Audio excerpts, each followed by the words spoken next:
उमाशंकर सिंह जी हमारे साथ में हैं और उन्हीं से पूछते हैं सर, समाजवादी पार्टी की राष्ट्रीय कार्यकारिणी की घोषणा हो गई, शिवपाल सिंह यादव को राष्ट्रीय महासचिव बनाया गया है। उसके अलावा सबसे बड़ा जो चौंकाने वाला नाम है स्वामी प्रसाद मौर्य जी का है।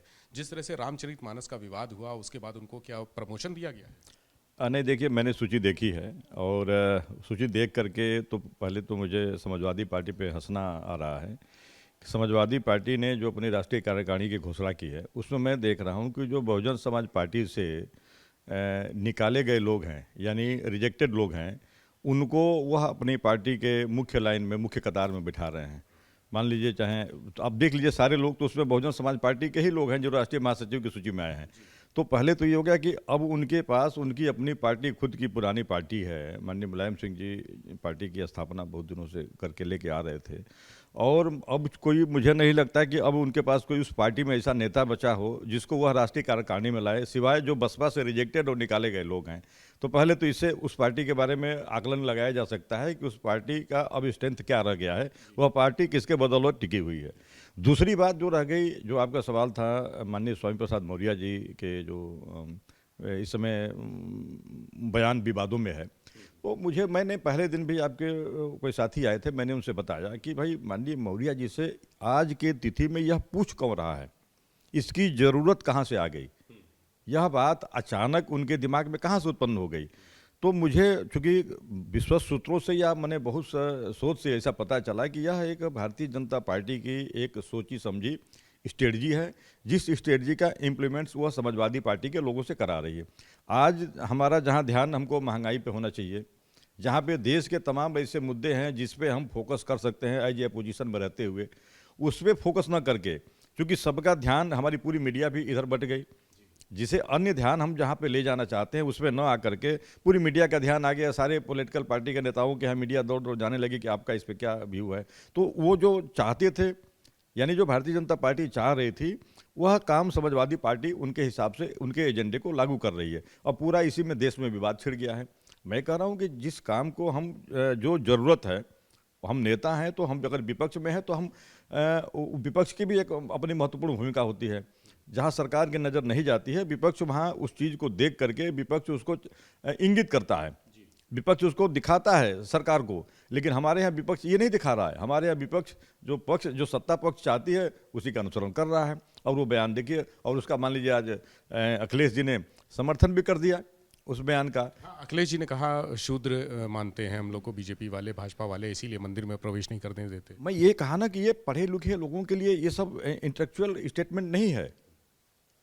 अखिलेश जी पार्टी के राष्ट्रीय अध्यक्ष हैं, उत्तर प्रदेश जैसे बड़े स्टेट के वो मुख्यमंत्री रह चुके हैं। हमारी एक लेवल होनी चाहिए बात करने की। मैंने, चूँकि मैं एक स्टैंडर्ड में हम लोग बात करें कि अब हमें शूद्र मानते हैं, ये मानते हैं, ये सब चीज़ें, मैंने सीधा जो चीज़ बीजेपी कहवाना चाहती है वही हम कह रहे हैं। भाई हम अभी देखें, मान लीजिए अभी माननीय बहन जी ने अभी देखिए ट्वीट करके भी दिया कि जो हमारे अमेरिका के, मान लीजिए एक मतलब शोधकर्ता ने अपना एक स्टेटमेंट दिया, जिसे हमारे देश के तमाम ऐसे लोग जो पूरे अडानी ग्रुप में जो इन्वेस्टमेंट किए हैं, उनके अडानी ग्रुप का 15% वो उनका प्रॉफिट गिर गया, वो कितने हज़ार करोड़ रुपए के तुरंत डाउन में आ गए। तो अब इसमें ध्यान नहीं किसी का है कि उसमें नुकसान होगा तो किसका होगा। हाँ हाँ, हिंडनबर्ग, तो उसमें नुकसान होगा तो किसका होगा। हमारे देश के एक एक लोग जो मेहनत की गाड़ी कमाई का हिस्सा अपना उसमें लगा चुके हैं, हम उस पर फोकस नहीं कर रहे हैं। हम फोकस कर रहे हैं शूद्र हैं, दलित, ये सब कोई बात हुई? कौन पूछ रहा है आपसे? आप पॉजिटिविटी पर लेके चलिए ना। देश के डेवलपमेंट में आपका क्या योगदान हो सकता है, लोगों की भलाई कैसे हो सकती है, लोगों की हम कैसे मदद के लिए खड़ा हो सकते हैं, इस पर फोकस करना चाहिए। लेकिन ये लोग वही बात जो भारतीय जनता पार्टी चाहती है, ये लोग काम कर रहे हैं। लेकिन सर, महंगाई और बेरोजगारी के मुद्दे पर चुनाव तो नहीं जीता जा सकता, ऐसा लोग कहते हैं। देखिए, दो चीज़ें हैं। चुनाव जीतने के लिए क्या हम लोगों को आपस में लड़ा तो नहीं सकते ना। हम अपने चुनाव जीत करके हम क्या करना चाहते हैं? सत्ता के सुख भोगना चाहते हैं।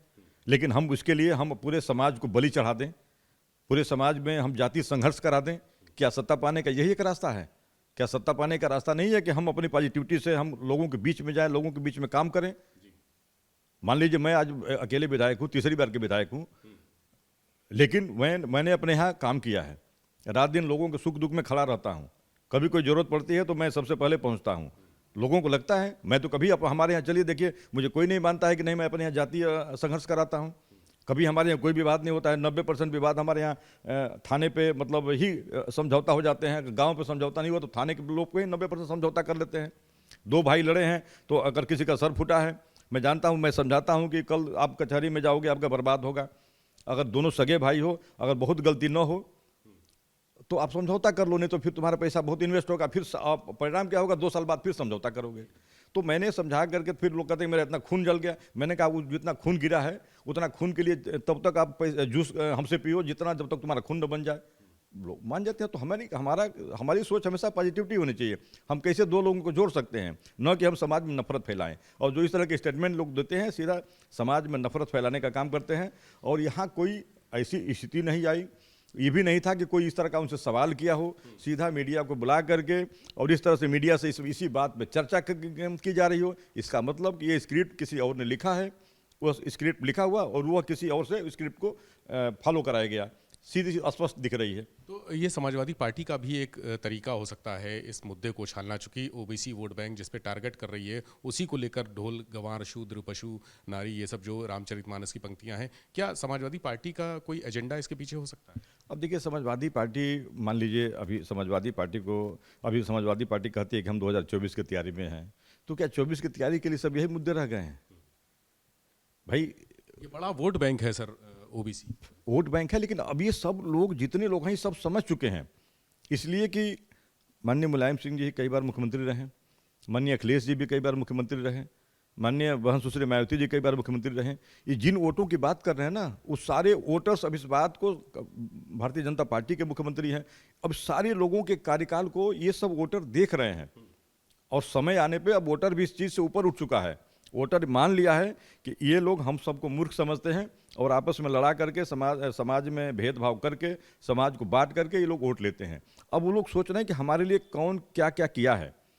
भाई आज देख लीजिए, जब अब तो जनता को पहले होता है ना कि जिससे मान लीजिए हमारा कार्यकाल कोई नहीं देखा है तो एक बार हमको लोग चांस दे दिए हमारा, उसके बाद फिर दोबारा जो है हमें हटा दिए। अब सबको लोगों ने देख लिया। अब देखिएगा आगे आने वाले दिनों में अब लोगों को लगने लगा है कि इन सब लोगों में बेहतर कोई उत्तर प्रदेश के लिए अगर अपना परफॉर्मेंस दिया है तो बहन सुश्री मायावती जी दी हैं। इसका कोई प्रभाव नहीं पड़ेगा। अब ये चूंकि देख रहे हैं कि लोकसभा में कहीं ये किसी स्तर पर खड़े हो नहीं पा रहे हैं। जो समाजवादी पार्टी लगातार चाहती है इस मुद्दे को तूल देना, लगातार देखिए 4-5 दिन से बना हुआ है ये मामला, और कोई ना कोई स्वामी प्रसाद मौर्य के ट्वीट आ रहे हैं या बयान आ रहे हैं। अखिलेश यादव भी अब तक खामोश है, लेकिन कल उन्होंने चुप्पी तोड़ी है। नहीं, मुझे नहीं लगता कि इस ऐसे बयान को मीडिया गंभीरता से लेती क्यों है। मुझे लगता है कि मीडिया को भी ऐसे बयान को गंभीरता से नहीं लेनी चाहिए। और जब मीडिया ऐसे बयानों को गंभीरता से ले लेती है तो ऐसे ऐसे नेताओं का और मनोबल बढ़ता है, फिर कल दूसरा कोई शगुफा लेके आएंगे। तो हम केवल अपने टीआरपी के लिए इनको महत्व न दें। थोड़ा हम भी इस बात को समझें कि हमको अपना केवल टीआरपी पर नहीं जाना है। हमको ऐसे लोगों को, चूंकि हम देखिए, हम जो मीडिया के लोग जो बोलते हैं ना, तो पूरी दुनिया देखती है और उसका एक बड़ा मैसेज जाता है। हम लोग को भी अब इसमें आगे आना पड़ेगा, मीडिया के लोगों को भी आगे आना पड़ेगा और ऐसे लोगों को मीडिया अपने स्तर से ही बाइकाट करे ताकि समाज में एक गलत वातावरण न फैले। आज इसकी कोई ज़रूरत नहीं, कोई इसके कहीं मांग नहीं, तो फिर इस बात में इतनी तूल देने की मुझे नहीं लगता कि कोई आवश्यकता है। केवल ये मैं कह लूँगा कि ये लोकसभा का चुनाव आ रहा है। लोकसभा के चुनाव में समाजवादी पार्टी कहीं भी अपने आप को खड़ा नहीं पा रही है, इसलिए कि जो भी समाजवादी पार्टी के साथ 2022 में लोग जुड़े थे वो सारे लोग अब समझ लिए कि समाजवादी पार्टी कहीं भी स्टैंड नहीं करने वाली है। तो समाजवादी पार्टी का खिसकता जनाधार जो है पूरी तरह से साफ दिख रहा है। इस वजह से बौखलाहट में ऐसे ऐसे स्क्रिप्ट लिख करके समाजवादी पार्टी समाज में अपने आप को बने रहना चाहती है। स्वामी प्रसाद मौर्य को जिस तरह से तोहफा दिया गया है राष्ट्रीय महासचिव बना के, उसका क्या असर पड़ेगा? निश्चित रूप से भाई, अब उनकी पार्टी की अपनी स्ट्रेटजी हो सकती है। अब इसके पीछे तो कुछ दिन में ये भी क्लियर हो जाएगा। भाई आज तो उन्होंने जल्दी में, मान लीजिए, एक तो लग रहा था कि भाई आदरणीय शिवपाल जी को कहीं एडजस्टमेंट होगा। हम लोग तो कुछ और भी कयास लगा रहे थे, लेकिन वो देख रहा हूँ कि वो पूरे जो राष्ट्रीय महासचिव की सूची है, जो सारे रिजेक्टेड लोग जो निकाले गए हैं उनको राष्ट्रीय महासचिव बनाया आपका गया। क्या कयास था? तो उसी तरह का एक पद शिवपाल जी को भी दे दिया गया। आप लोगों का क्या क्या? नहीं, हमको लग रहा था कि इन लोगों में उनको नहीं शामिल किया जाएगा। भाई इन लोगों के जो रिजेक्टेड लोग हैं उनमें नहीं शामिल किया जाएगा, कहीं और उनको किसी दूसरे तरह से उनको एडजस्ट किया जाएगा, ऐसा हम लोगों का मानना था। लेकिन उस सूची में या तो इस सूची 60 होती, ऐसे लोगों का नाम उसमें नहीं होता जो रिजेक्टेड लोग हैं, तब तो लगता है कि हाँ ये महत्व वाला पद है। लेकिन अब ये तो जो रिजेक्टेड लोगों को ही ये महत्व दिया गया, तो फिर मुझे लगता है कि वो पद तो महत्वहीन हो गया। पूरी तरह से। तो बसपा के विधायक उमाशंकर सिंह जी हमारे साथ थे। उन्होंने साफ कहा कि स्वामी प्रसाद मौर्य ने जो भी कहा है वो भाजपा के एजेंडे पर बोल रहे हैं, यानी भाजपा किसी और से अपना एजेंडा चलवाना चाहती थी, उस एजेंडे पे स्वामी प्रसाद मौर्य काम कर रहे हैं और सपा इसका निशाना बन रही है। कैमरा सहयोगी हरिओम के साथ विवेक त्रिपाठी, एबीपी गंगा, लखनऊ।